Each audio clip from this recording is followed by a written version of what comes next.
Ladies and gentlemen, CTA Innovation Policy Ninja Award winner, Florida Senator Marco Rubio.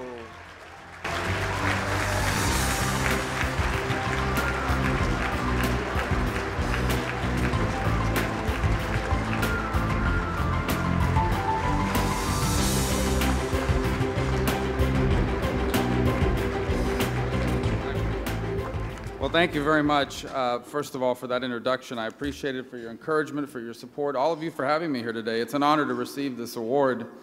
It's also a childhood dream come true. I always wanted to be a ninja, and I guess I can't wait to tell my kids. But there's a few people I'd like to thank. First, Gary Shapiro and everyone here tonight with the Consumer Technology Association and its member companies. Thank you for shaping the future of our economy. I also want to take a moment to thank Darren Acord, who I believe is here this evening. Very good. All of you should have clapped. He's a very great guy. He was a member of my staff, and who put a lot of his heart into our digital policies, particularly our work on spectrum legislation. That was the basis for the Mobile Now Act, which was passed by committee and is hopefully on its way to the floor. So thank you, Darren, for all of your work. I want to congratulate Senator Booker, who will be here a little bit later this evening, and also Congressman Farenthold on their awards this evening. I'll tease Booker now for weeks that he's not a ninja, and I am. But I've worked with him in particular on several policy ideas in the innovation space. And really, my only complaint is that even after a national presidential campaign, he still has more Twitter followers than I do. But I think I'm beating him on Snapchat, so that's good.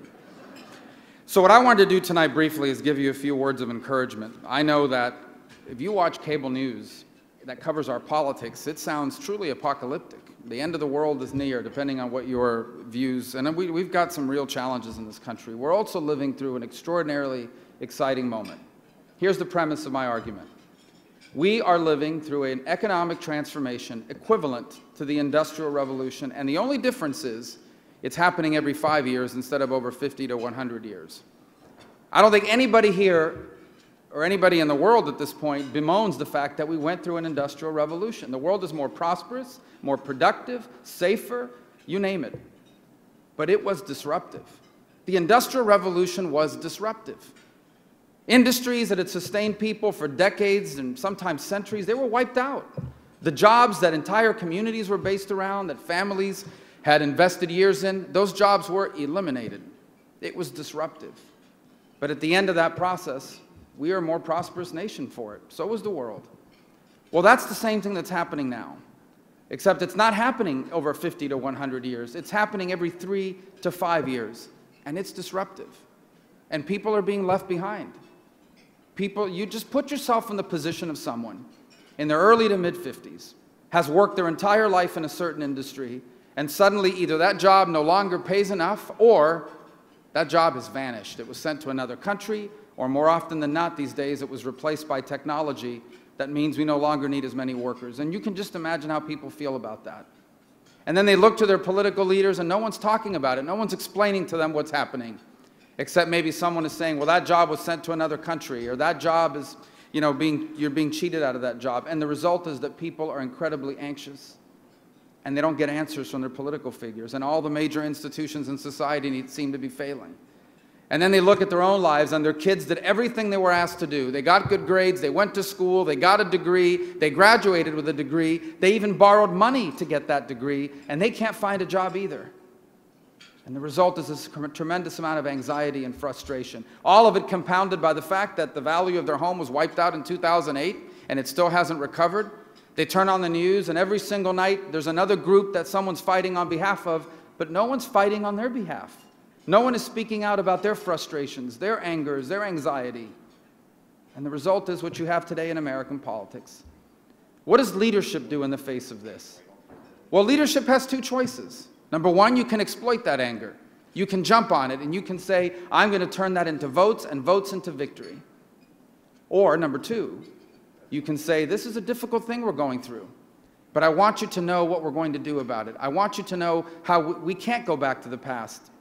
Yesterday's over. It's gone. It's not coming back. All we can do now is move forward and embrace the future. And we are going to embrace the future in a way that empowers you to succeed.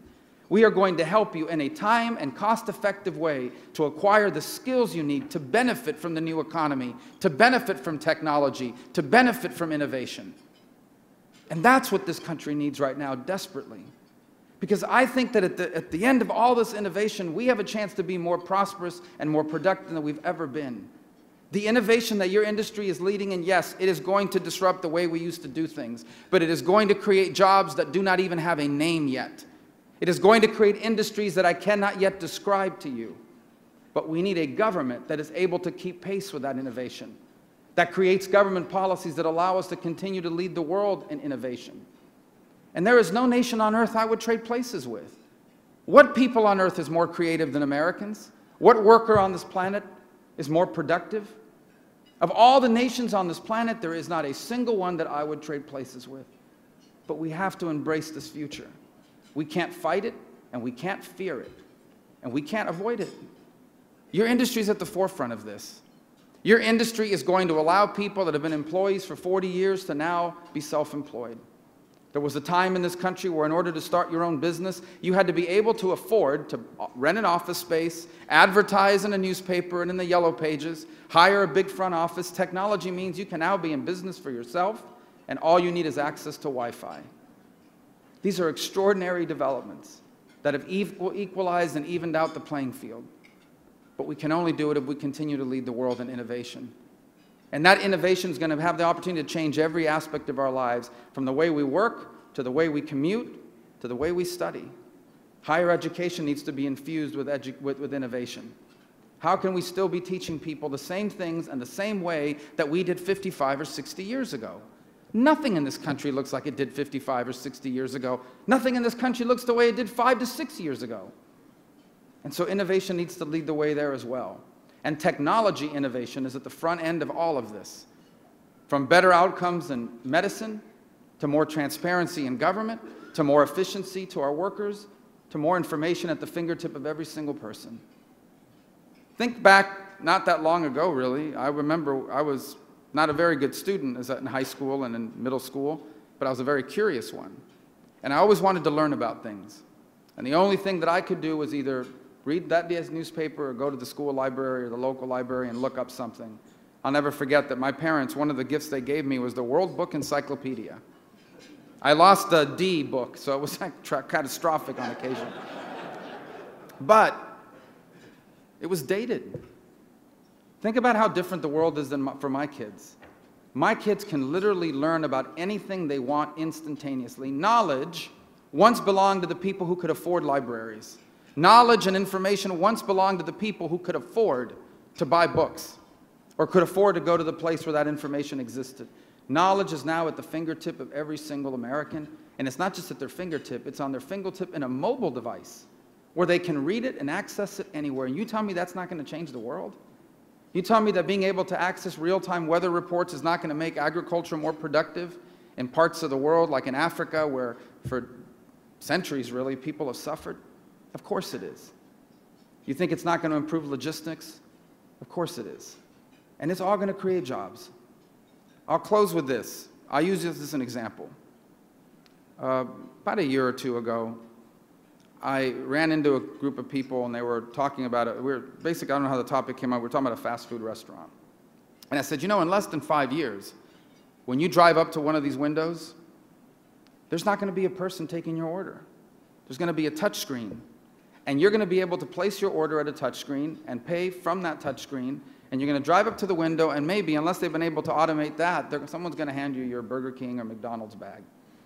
But it's all going to be handled by this machine. And the person said to me, see, that's what's wrong. All that jobs are being eliminated. That job is gone. The job that for, thousands of people were employed by taking those orders. Now they're not going to have a job anymore. And I said, that's true. They're not. But there's these new jobs that are going to be created. The job of coming up with that machine. The job of designing the software that goes into that machine. The job of installing it, the job of maintaining it, the job of one day replacing it. And here's the good news. All of those jobs I just described are going to pay a lot more than the jobs that they're replacing. That's the transition we're living through. And we can't fight it. It's going to happen. And the question is, will we allow it to leave us behind? Or will we embrace it? And will we ensure that millions of Americans, including especially the people that are losing those jobs, will acquire the skills they need for the new jobs that change is going to create? That is the challenge before our country. I'm sad to see that this political year has not spent more time focused on it, because despite the fact that my campaign did not end the way I wanted it to, its theme was a new American century. We are going to have a new American century one way or the other.